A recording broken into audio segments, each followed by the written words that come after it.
what we have done in previous chapter. So now you know we finished chapter 1, and in chapter 1 we talked about, you tell me. Variables. What else we talked about besides variables? Individuals. Good. Individuals and variables. And then what we talked about variable? Categorical. Yeah, sorry. Okay, tell me. Sorry. Has categorical and Categorical and so what are these? What are these categorical and quantitative? What we explained these? These are the type of variable, right? Correct? And then what is a good example for either of them? Tell me. hair for categorical, like hair color. Correct? Is that correct? Everyone? Yeah. Okay, so what is that here? And weight. Weight. Is this correct? Everyone? Okay. So what else? What did we do after that? We explained categorical variables, quantitative variables, and then what we did talk about? The graph. We did the graph visualization. So what kind of graphs we use for categorical variable? Pie chart. Pie chart, everyone, good. And? Bar graph. Good. What else for this one? Histogram. And step graph. Good. Histogram and stem. Great. Okay, so we talked about all of these. We use these graphs to visualize variables alone. For example, if we have weight of pupil, we could use either histogram or a stem plot to visualize these variables and understand how the distribution of weight in, for example, classroom works, right? If it is right skewed, if it is left skewed, if the majority of students are what's that? If we talk about height, taller, or if the majority are shorter, this kind of things, right? Okay, so these were the graphs we talked about. Now, in this chapter, we talk about measures. So, we are going to talk about some measures. Actually, I should not clean quantitative variables. Here, I'm going to keep these quantitative variables, and we are going to further talk about quantitative variables, the variables that are shown by number, they have measures. So in the second chapter, we are going to talk more about these variables. So we are going to talk about measures of center. What are those? Measures of center can be mean. Another name for mean is average, right? And then can be median, which is a midpoint. Then we will talk about comparing them. We talk about measure of variability, which is one of them is quartiles. And then we talk about the 5-number summary and box plot. So we will have another plot also that we talk about, graph. And we talk about outlier more when we talk about box plot. And then the last measure of variability that we are going to talk about will be a standard deviation. So I'm going to write down here. We are going to talk about measure of center, measures of center. One is mean, another is median, right? And then we are going to talk about measures of variability, which is quartiles and standard deviation.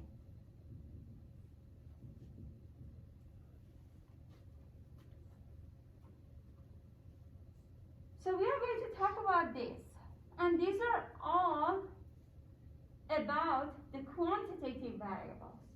If we are talking about the height of people, that makes sense to find average of height. That makes sense to find median or midpoint of height. It makes sense to find quartiles, means how the height of a population or a classroom will separate to different sections. And then we will talk about the standard deviation of height, for example. How variable the height of people can be. So we talk about two measures. One is measure of center, another is measure of variability. Today we are going to just focus on these two, mean and median.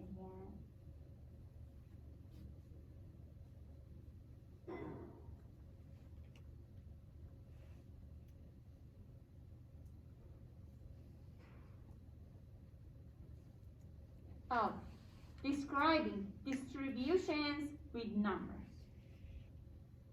So here, remember, write down the big note that we are just going to talk about quantitative variables. Variables that are based on values, numbers. They have unit of measurement. They can be, we can use arithmetic operation to describe them. So remember, we are only talking about quantitative variables. Okay, measures of center that we are going to talk about today. We start with mean, average, the simplest that you definitely encountered this measure and used it before. If someone asks you, oh, okay, what's the average credit score you passed so far or this semester? They ask you, what's the average of your grade, for example? So you should be able to calculate that. How do you do that? So if someone asks me, what is the average grade or exam grade in your class, what are the first two things I should have? The first thing I should have, what should I have if I want to calculate average of a student's grade?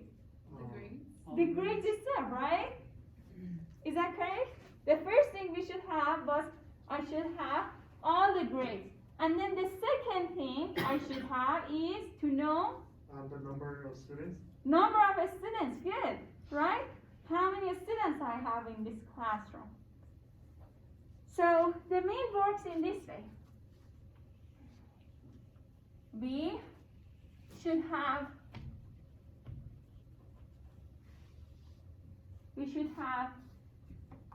values for all the observations.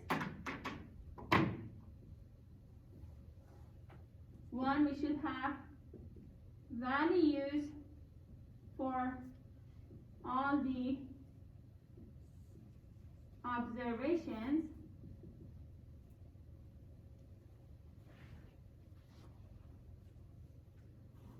And then, for example, I can say one student gets 78%.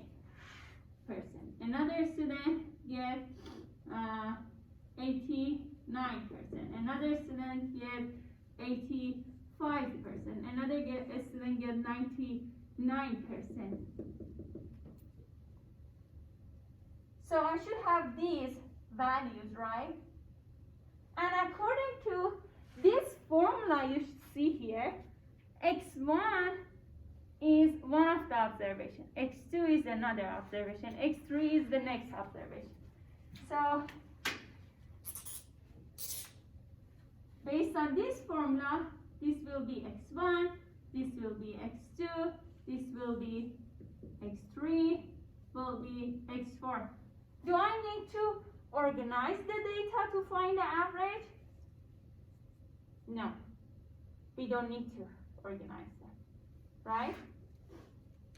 You will just add all the observations, and then what do we need? We need the number of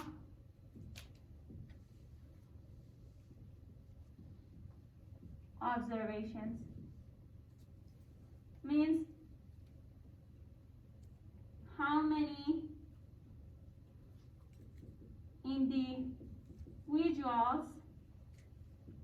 we have in the study. And then we show this with small n.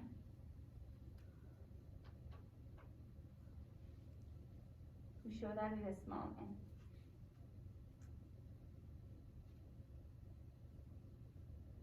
For example, in this class, 1, 2, 3, 4, 5, 6, 7, 8. Example, in this class, n is equal 8. Good? Are we good? Okay, so these are the two things we need. And then how we do that? We have to calculate the mean. First of all, we show mean with x bar. Look, x, and there is a bar on top of it. If I have like height of a student, for example, I couldn't use x bar anymore. I would use, for example, y bar. If I had another variable, weight of a student, I wanted to calculate each of them separately, then I would use, for example, x, y, z bar, for example, you know. Okay? So bar, there is a bar on top of this. We call that x bar. Mean is shown with x bar. Let me write this down, x bar. I will write it down like this. Okay, so if I want to calculate the mean, I say x bar is equal to x1 plus x2 plus up to xn. What that means, if I have 8 students in the class, it would be the last observation, x8, right? Divide by, and in this case, we are going to say 78 plus 89 plus 85 plus 99 plus the last observation, divide by 8, right? So this must not be difficult to do. Okay, one thing. Sometimes some students get confused and they think average means add everything and divide that by 2. No, that's not correct. If you divide that by 2 means you had 2 observations, 2 individuals, right? So that is not correct. Yeah, if you had 2 observations, you wanted to find the average of grade for 2 students, then you will add the students number 1, the score of students number 1, and plus the score of student number 2, divide by 2. Yeah, that would be correct if you want to calculate average of 2 individuals. Okay. So, the formula you see here,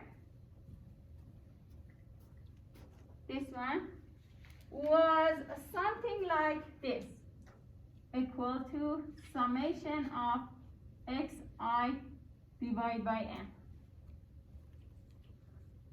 And then based on mathematics rule, you can bring this 1 over n out and then multiply it to this. So that's why it's written in this way. But it was actually this one, and this was actually this one. So what is summation of x bar? So this sigma you see here, it's a Greek letter. This means summation.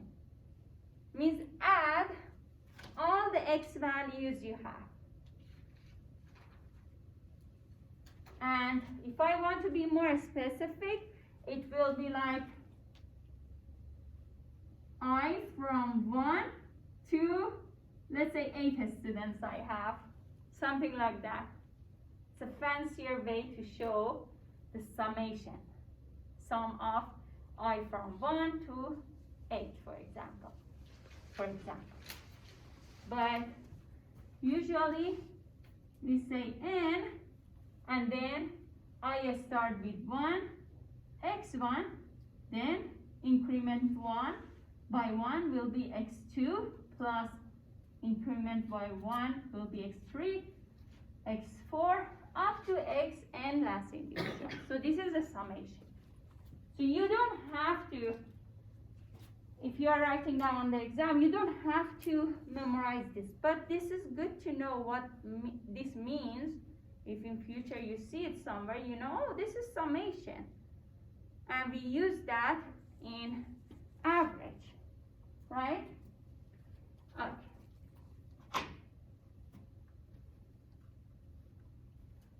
Okay, so now here's example for you. I want you to get together again, because I like the way you talk to each other and you help each other. So if you have someone behind you or somewhere, get together and answer this question. It says the BUN counts in 6 randomly. 6 randomly, I thought I fixed it, but I didn't. In 6 randomly selected patients are 17, 14, 16, 20, 10, and 13 milligram per deciliter.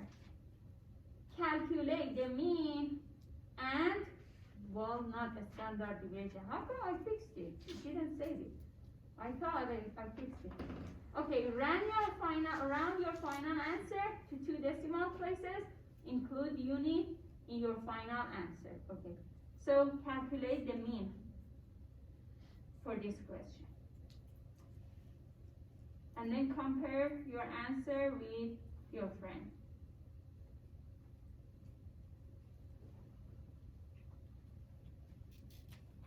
So the numbers are 17, 14, 16, 20, 10, and 13. Okay, I'm going to come out to fix that.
Are you working on it? Okay.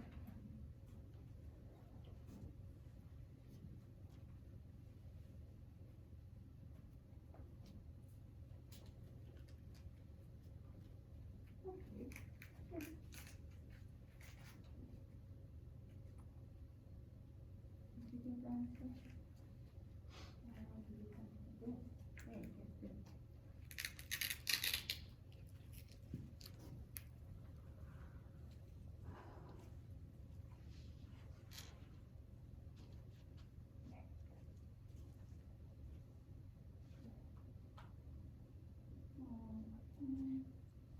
Calculate the summation again.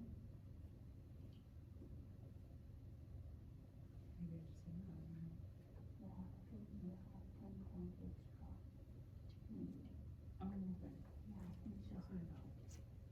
I didn't calculate today, but yeah, I think we have 10. Okay. Good. Okay, so I see that everyone could solve this. Did you finish it?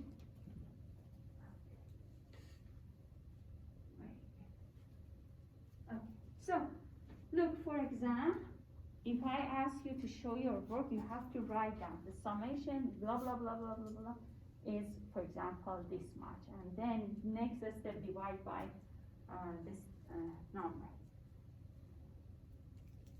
So you want to put that?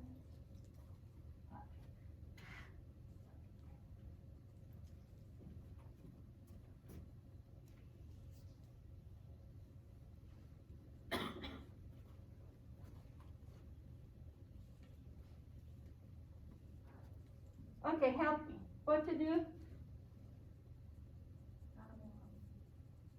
add them all up.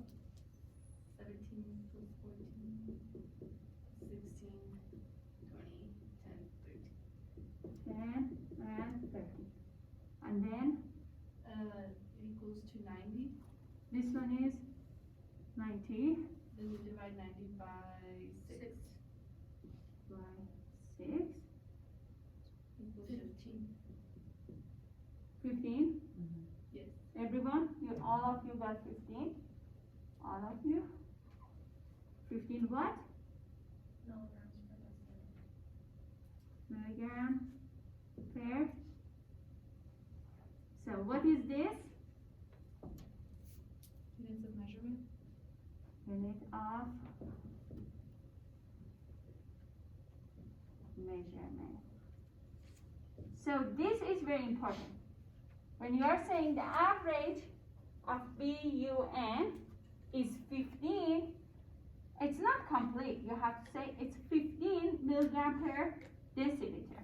And then one more thing that I want you to have on your papers is this one.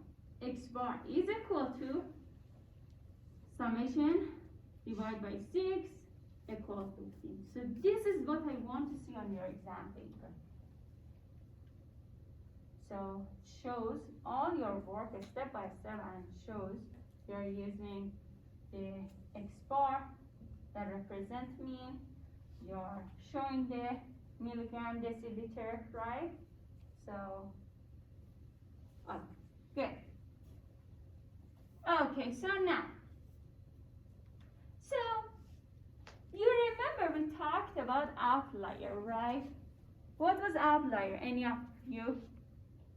Raise your hand and I want you to explain outlier to me.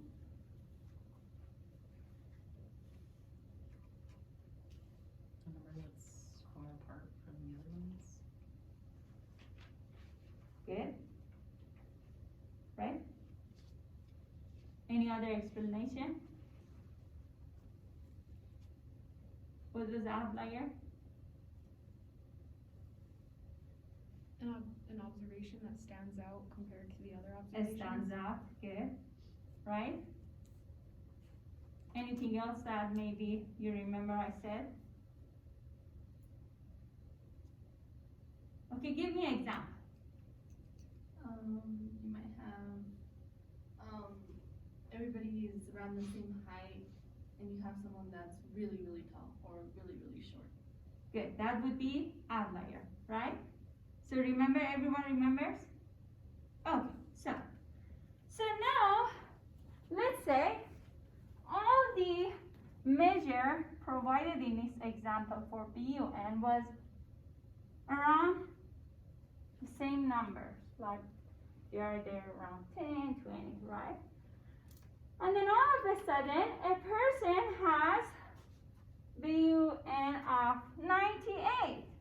I don't know if this is possible or not, but I mean just example, right?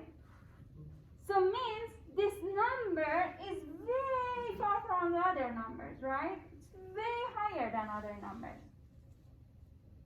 So what happens? This number now based on what we learned, we can call this number outlier, right?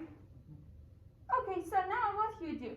You know that without outlier, the average BUN was 15. So now, calculate the average BUN for these numbers. So now you have one extra number, you know? So you have 7 numbers now.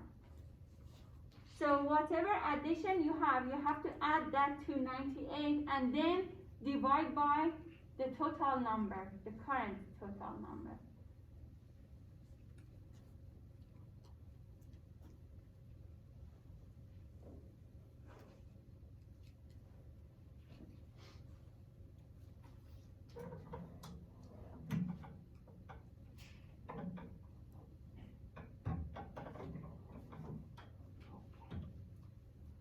Okay.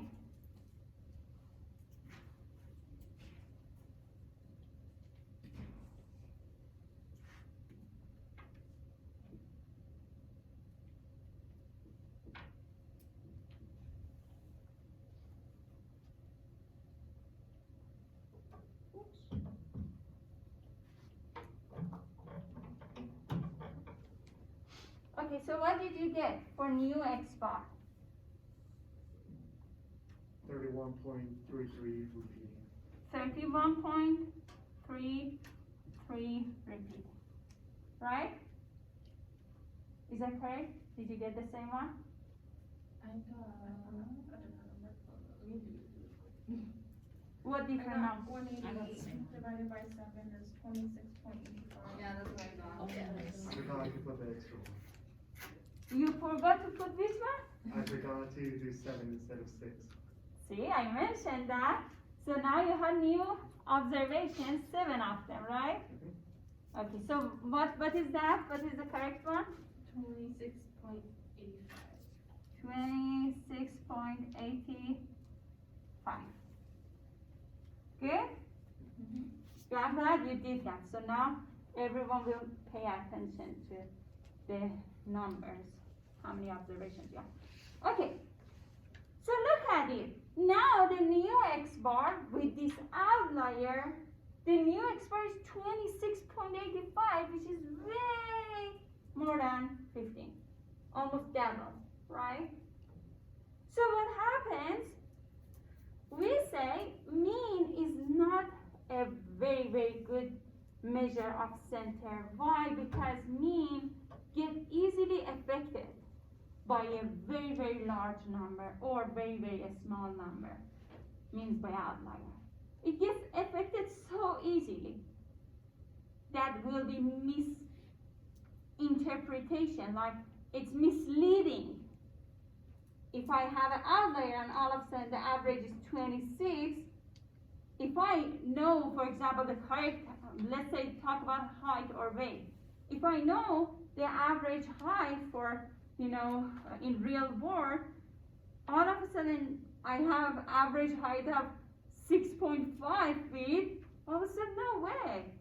The average height of people should not be 6 point something, right? So it will be unrealistic. And then I will investigate, I will look into the data, and then all of a sudden I realize, oh my God, someone, instead of writing down the average feet of 5, instead of writing down an observation with a height of 5.8, they wrote down 58 feet. And then that caused, for example, a problem in calculating average, and average height was all of a sudden way more than, a reality. So this is what happens when we deal with mean. Mean is not a resistant measure to the outlier or a big or huge number. It gets affected so easily by a huge number or outlier. So sometimes can be misleading. So we will talk about resistant measure in this chapter a lot, because some of the measure of centers or measure of variability are resistant measure, they don't affect that much. But some other, they get affected so easy. Like mean get affected easily. So it's not resistant to outlier, correct? So, yeah. Do you have any question about this? Did you understand resistance measure? Yes. If you have 26.85, would you round it up to 27 or do you leave it at the decimal? Oh, doesn't matter. If in a question I ask you to round it to 1 decimal point or 2 decimal point, follow that. Here it didn't matter because we just wanted to get to the point that this number is huge. No. Okay, any other question? Anything? No?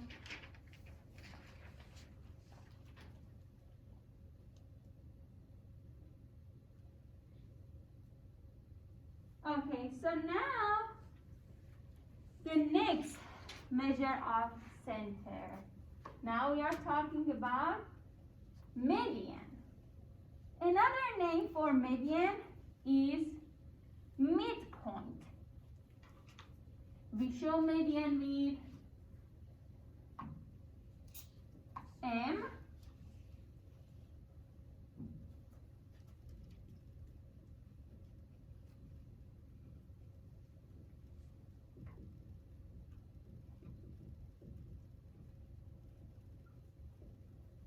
And median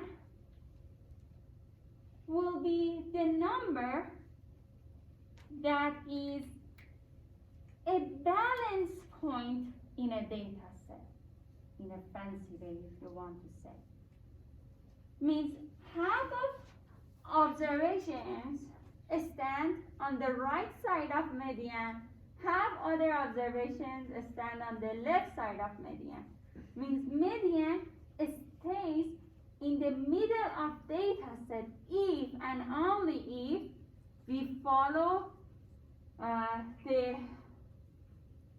instruction like to calculate median, and that instruction is first of all organize your data. Organize your data from minimum to the maximum. Like if I have average, if I want to find midpoint of a student's grade, the first thing I do is to organize the student's grade from minimum to the maximum. Or if I want to calculate the median height of my student, I have to organize the student in their height, right?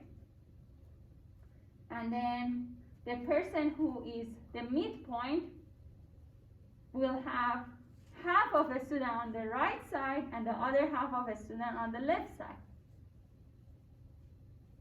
And this half of a student will be shorter, this half of a student will be taller than him or her.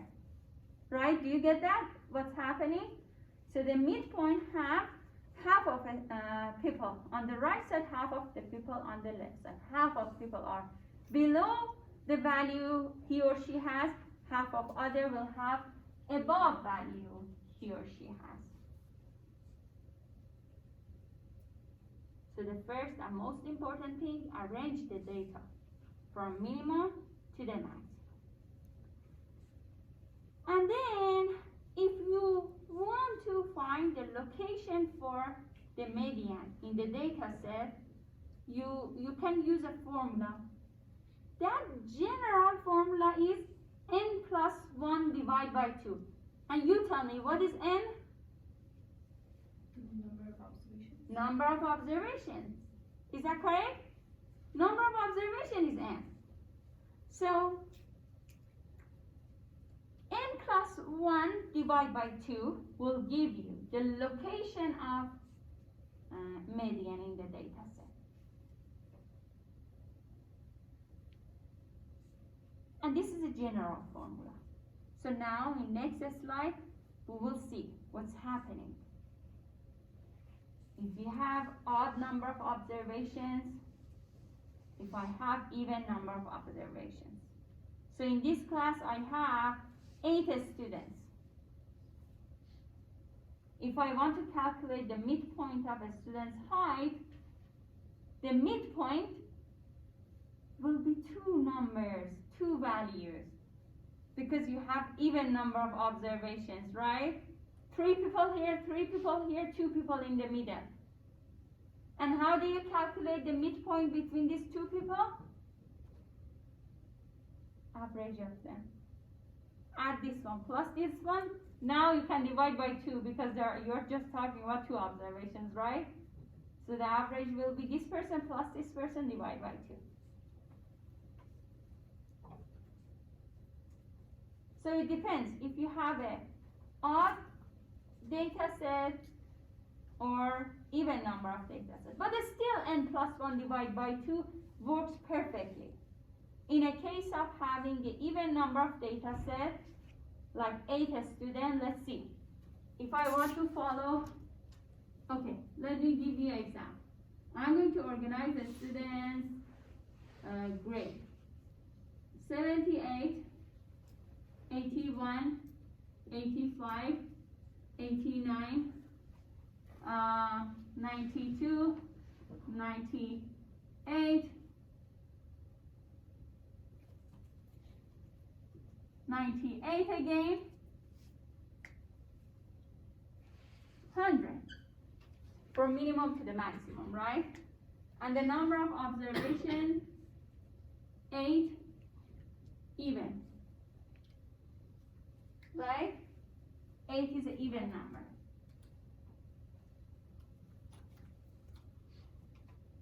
And then I'm going to use the general formula. N plus 1 divided by 2 is the location of median. Means 8 plus 1 divided by 2. 9 divided by 2 is 4.5. TH means the location. The observation number 4.5. This is observation number 1. X1, X2, X3, X4, X5, X6, X7, X8. So where is observation X 4.5? In between 4 and 5. Between 4 and 5, correct? So it will be between 4 and 5. So this is observation 4, this is observation 5. See, even we are dealing with even number, still we can use this general formula. Just you should be able to understand this and use it properly, right? You will say between these 2. So what is the next step? If the midpoint is between 2 numbers, we will find Adding them together, then dividing them. yes, which is average, right? Because we are dealing with 2 numbers. And this will be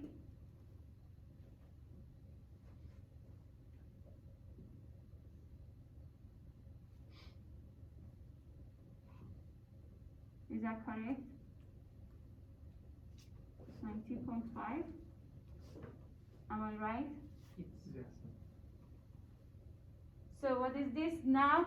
This will be the median of students' score, exam score.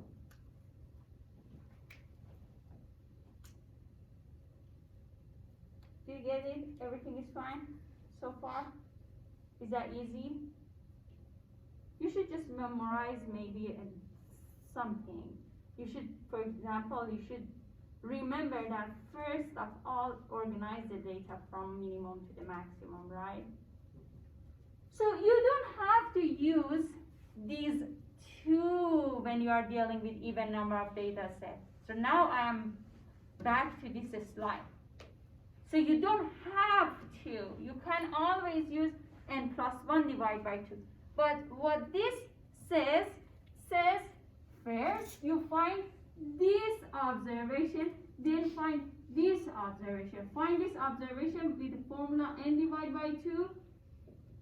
What is n divided by 2 in this case? 4, right? And then it says find n divided by 2 plus 1, which is 5, right? So, yeah. So it's I cannot say it makes it more complicated. I can say it makes it more precise, right? It's more precise. But you always can use the easier way, which is this one, as long as you understand. If you have a decimal like this for location, this means between two numbers, between 4 and 5. You don't have to use the formula. But do you get this? Is that really clear? Sure? And then if you're dealing with odd number of data sets, you always can use that formula, because let's say we have 7 observations. N is 7. So what is n plus 1 divided by 2? It will be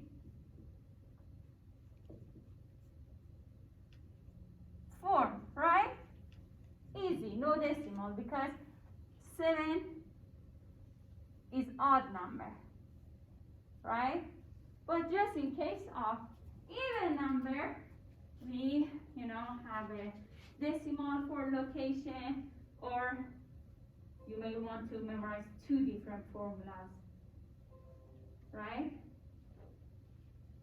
So again, I'm telling you, if you are dealing with odd number of data set, you just find the location and that number will be median, right?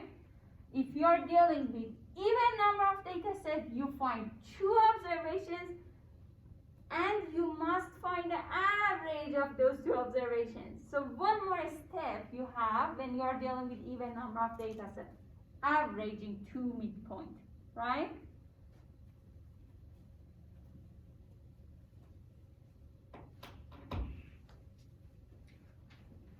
Okay, so here, first of all, data are organized from minimum to the maximum. We have repetitive number. People can have the same value for something, for their grade, exam score, right, in a data set.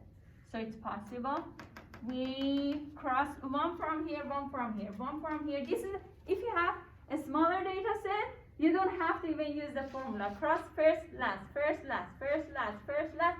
Whatever remains in the middle, you will decide. If there is one number remains in middle, that's median, right? If 2 numbers remains in middle, which one? This one. The average of these 2 will be the median. Do you get that? Okay.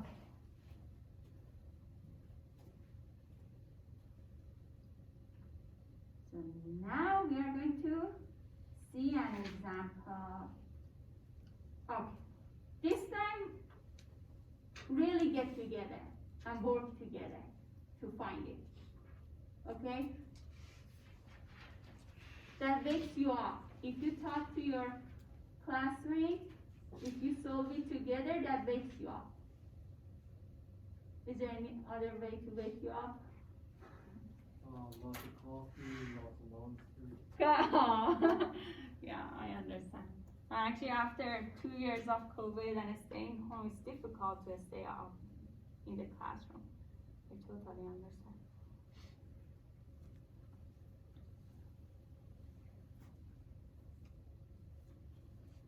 Okay, so what you are doing here, you are using data to calculate the mean and median of the commuting times in minutes of 15 randomly selected North Carolina workers.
Okay, so what's the first step? Organizing. Yeah, because you have to calculate median, right? So organize them. If you were just calculating mean, you didn't have to.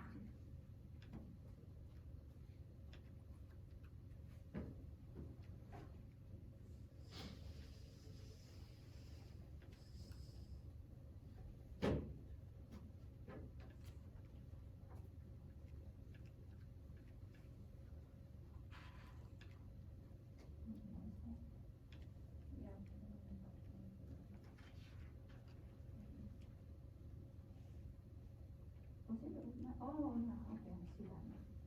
Oh. You know what about mean? No. No.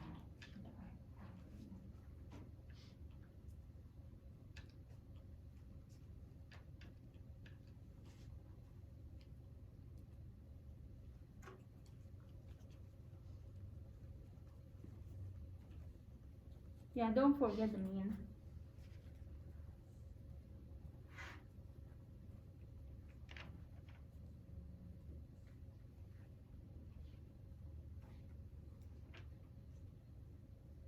Did you use this?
Yeah.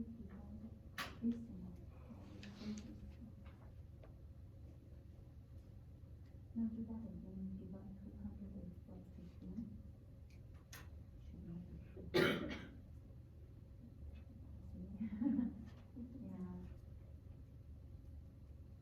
I always have problem with calculation of our phone. I don't know, for some reason, I always have mistakes when I calculate on phone. No, not just that. Okay, well, I see that all of you got the answer. Which one means?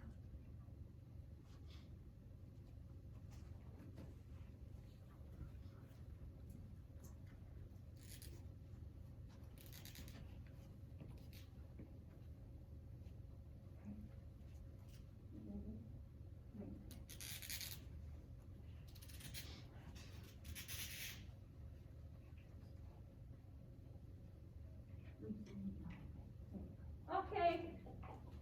Okay. So what we have here, we add all the data and divide by the number of individual. Most of you forgot this part. So unit of measurement.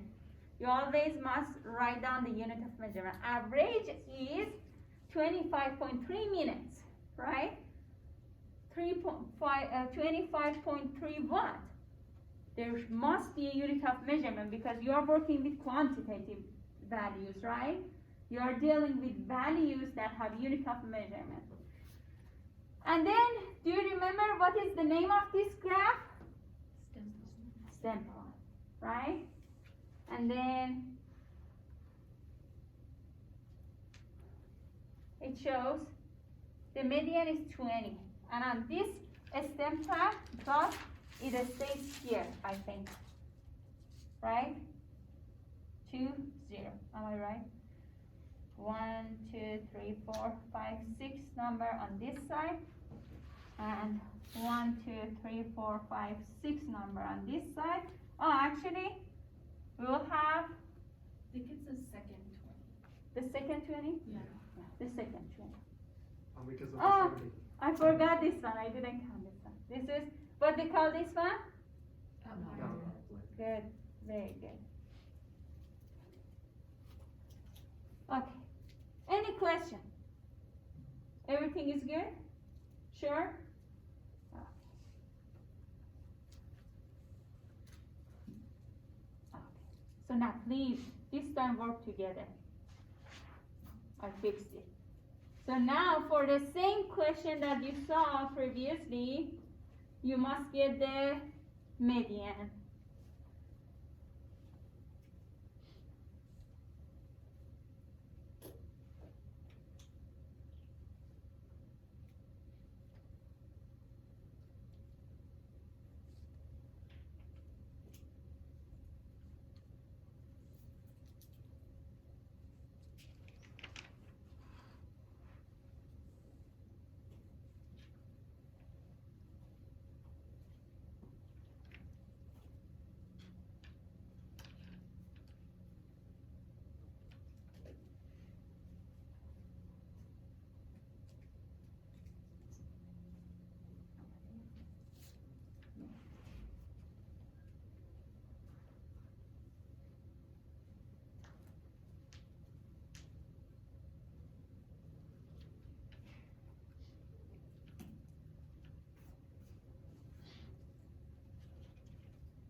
In what?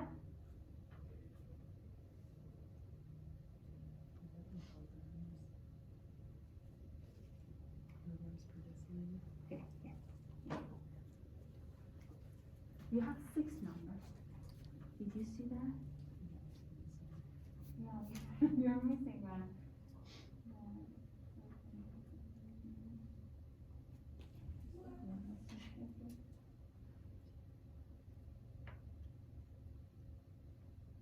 No, you're not missing anything. Good. 2 from here, 2 from here, so everything is over there. Yeah.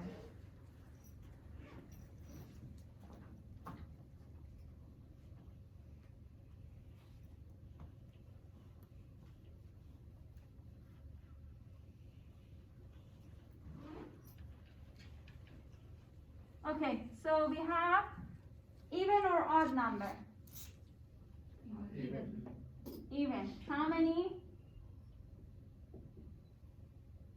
6. 6. Okay. How should I write down? 6 plus 1. Oh, you're giving the formula. N plus 1 divided by 2 is? Right? Yeah.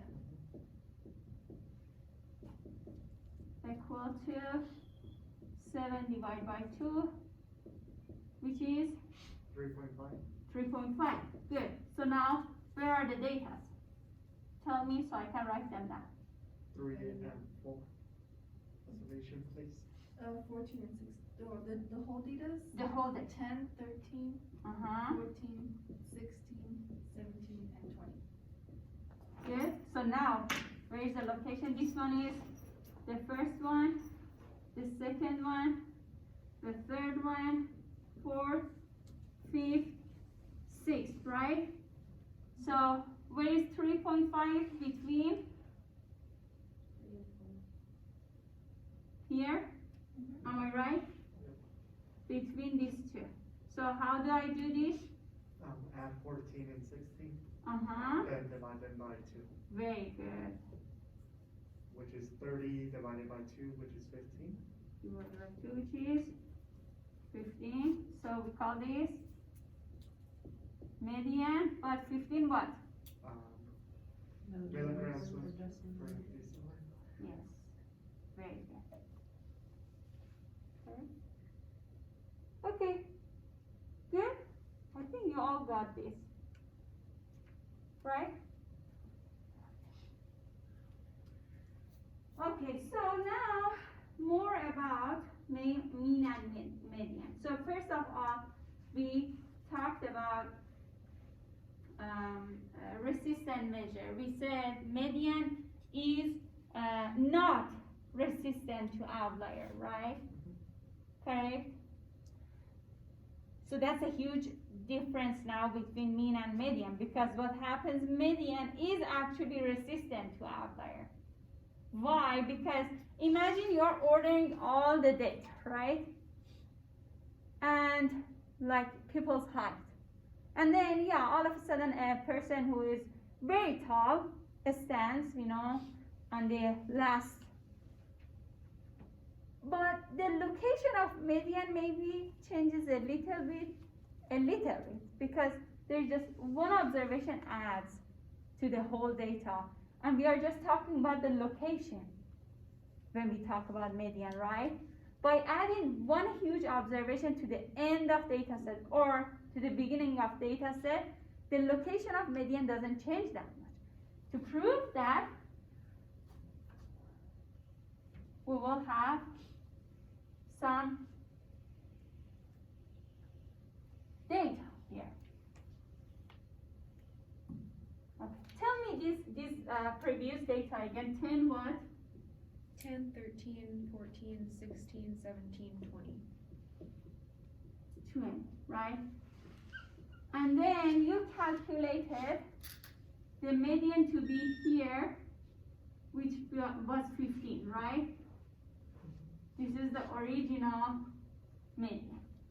Now, what I'm going to do, I'm going to say 10, 13, 14, 16, 17, 20, 98. So this is the new data included outlier.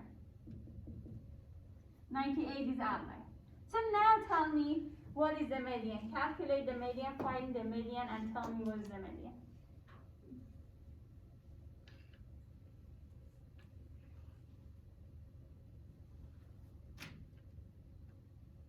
Would be 16.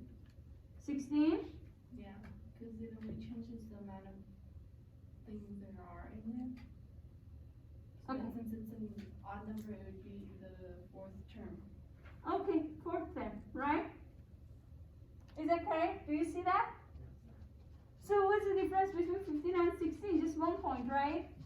In compared to when we calculated the mean all of a sudden changed from 15 to 26 something, right? It was the same example when I added outlier, right? Is that correct? So now you see median just moved a little bit to this side. And instead of 15, it's 16. Now it's not middle of two numbers, it's just one of the numbers itself. So conclusion is that median is a good measure of center, because if you have an outlier in a data set, median doesn't change that much. Median sometimes even stays the same. If you have some number here, we had 14, 14, 14, for example, some repetitive number, imagine it wouldn't change at all, right? So median doesn't change that much. That's why it is resistant to the outlier. It's a resistant measure. So that's a huge comparison, huge difference between mean and median. Mean is not resistant to outlier, so it makes it not a good measure of center, but median is resistant to outlier, therefore it's a good measure of center. Okay, so here talks about the histogram. Do you remember shape of histogram? Either symmetric or Right skewed or left skewed? left skewed, right? So we talked about three different shapes. So now it tells us if we have a symmetric distribution, mean and median will be exactly same around the peak of distribution. You remember peak of distribution when it's bell shaped? So around the peak on the x-axis. But if we have a skewed distribution, mean is usually pulled toward the skewness. So I will show that on the graph here. So if we have a symmetric data set, Mean and median are around the peak or even exact same if the distribution is really symmetric. And when I say around the peak, don't get confused. I'm talking about x-axis because height of people, weight of people, score, everything will be on x-axis, right? That is the value that we are referring to, mean and median. Then what is the skewness here? What we call this? This is, the skewness is on the Left. left side, right? If the skewness is on the left side, this is the left skew. If a skewness is on the right side, it's a right skew, right? So if we have a left skew distribution, mean is going to the skewness, median is closer to the peak. If we have a right skew distribution, median is around the peak, mean goes toward the skewness. But there's a huge difference between this one and that one. Because here, let's say data starts from minimum here to maximum here. Minimum here, maximum here. Right? So, this is a left skew. This is a right skew. Okay, I have a question for you here. You should think about that. Write down your answer on your paper so I can check each answer and then I will go through this. Okay. So, which is bigger in here in this distribution? Mean or median?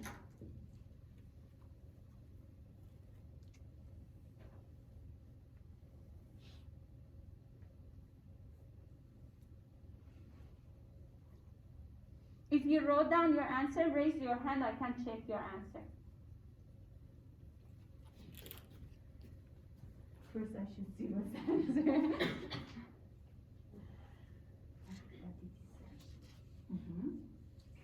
Right here. Did you do that?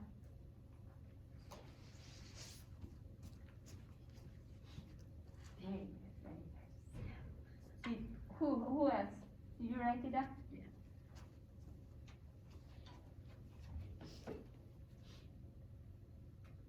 Good. No problem. Good. Anyone else?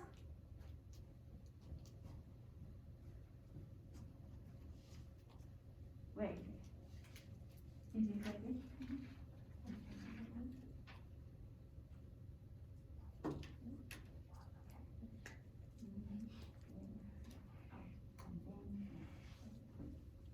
Anyone?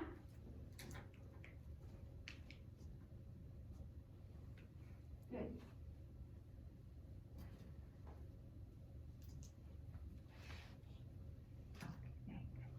So, what happens? We are talking about the x-axis, right? Not the height.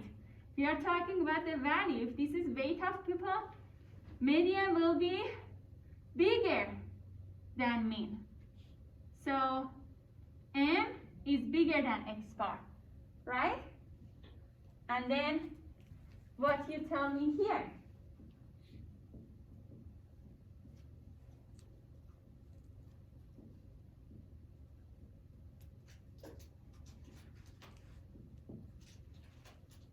Huh? Mean? Mean? Mean? Yeah, it's mean. Mean is the bigger one.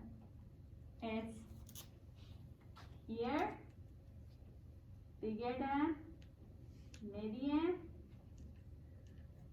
Okay, just remember, we are talking about the x-axis, values on x-axis. Everything is good? You get this? Sure? Okay. So, do you remember we talked about economic data set like price of houses? They have right skewed always, right skewed distribution because less houses have the really huge price on them, right? So in those situations, if we are talking about the houses, price of houses in America, we will say the mean of price, average price, is always bigger than the median price when we are talking about the houses. The midpoint of price of houses is always smaller than the average. Why? Because $1 billion house is an outlier.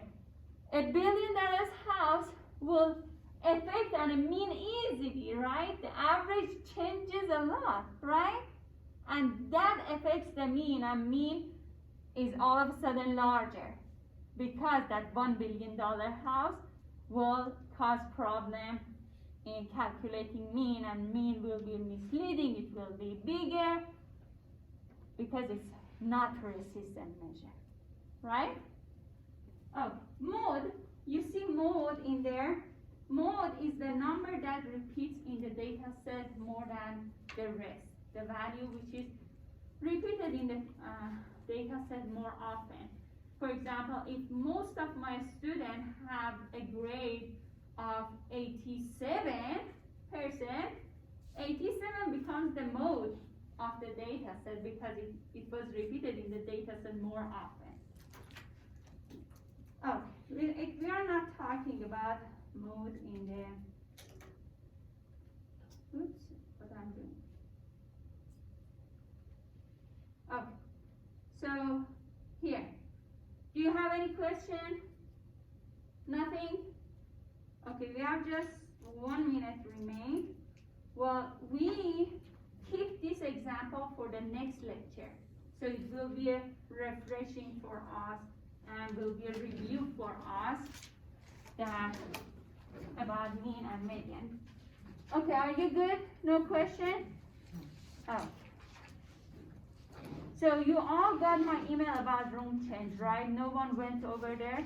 I went over there, but then I was like, wait. Oh, it was too late.